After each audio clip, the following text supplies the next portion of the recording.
যারা ইসলামকে নিয়ে রাজনীতি করেন না তারা এখানে আছেন। যারা দিনকে পহেলা মনে করে, তারপরে দুনিয়া মনে করে, দিন পহেলা বাদ মে দুনিয়া, তারা এখানে আছেন। সেজন্য আমি এখানে এসেছিলাম। আমরা বাংলাদেশে সবসময়, বিশেষ করে নির্বাচনের আগে, ইসলামকে রাজনীতিতে ব্যবহার করার এবং বিভিন্ন তরিকায় ব্যবহার করার রাজনৈতিক ফায়দা হাসিলের জন্য আমরা লক্ষ্য করি। ইদানিং সেটা আরো বেশি লক্ষ্য করি এই জন্য যে একটি রাজনৈতিক দল তারা নির্বাচনের স্বার্থে, রাজনীতির স্বার্থে ইসলামকে ব্যবহার করে জাতির মধ্যে বিভক্তি নিয়ে আসতে চায়, বিশেষ করে ইসলামের ক্ষতি করতে চায়। সেজন্যই বাংলাদেশে এখন আজমতে সাহাবা সম্মেলন আরো বেশি বেশি হওয়া দরকার। যারা আমরা বাংলাদেশে শতকরা 90 থেকে 92% মানুষ মুসলমান, আমরা মদিনা ইসলামের চর্চা করি, আমরা মদিনা ইসলামে বিশ্বাস করি।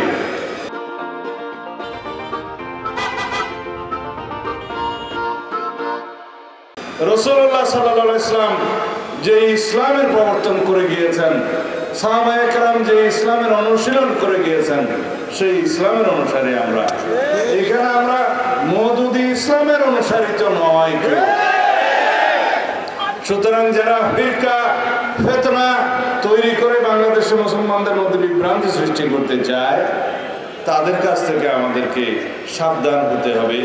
বাংলাদেশের মুসলমানকে সহি দ্বীনি ইলম অর্জন এবং অনুশীলনের রাস্তা উন্মুক্ত করে দিতে হবে।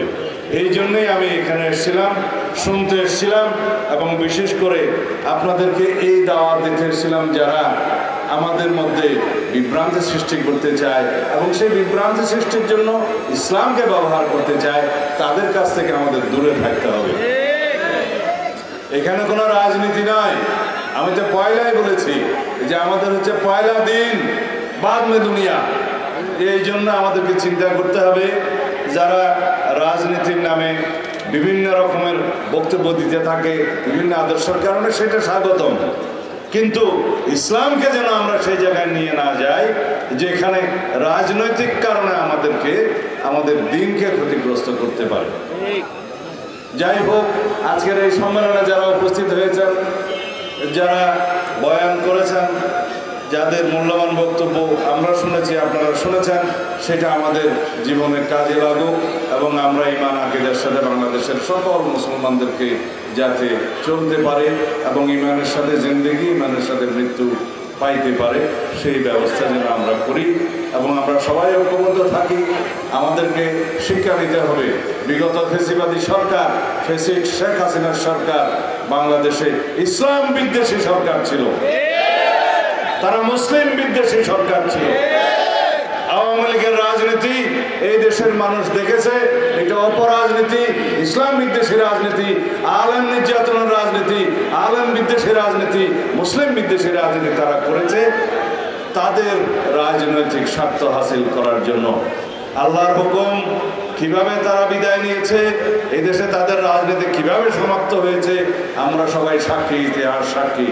সুতরাং আমরা এমনভাবে রাজনীতি করি, এমনভাবে আমাদের দলীয় চর্চা করি, এমনভাবে আমরা আগামী দিনের রাজনৈতিক চর্চা করি যাতে আমাদের ভালো আদর্শ স্থাপিত হয় এবং ভালো আদর্শের মধ্য দিয়ে আওয়ামী ফেসিবাদী তথাকথিত অপরাজনৈতিক সংস্কৃতি বিলুপ্ত হয়।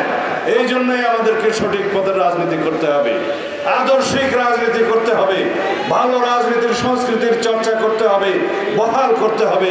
তার মধ্য দিয়ে একমাত্র বাংলাদেশে অপরাজনীতি বিদায় হবে, সমূলে বিদায় হবে, আদর্শিক রাজনীতি প্রতিষ্ঠিত হবে ইনশাআল্লাহ। আপনাদের সবাইকে সে আহ্বান জানিয়ে আমি এখানে বক্তব্য শেষ করছি।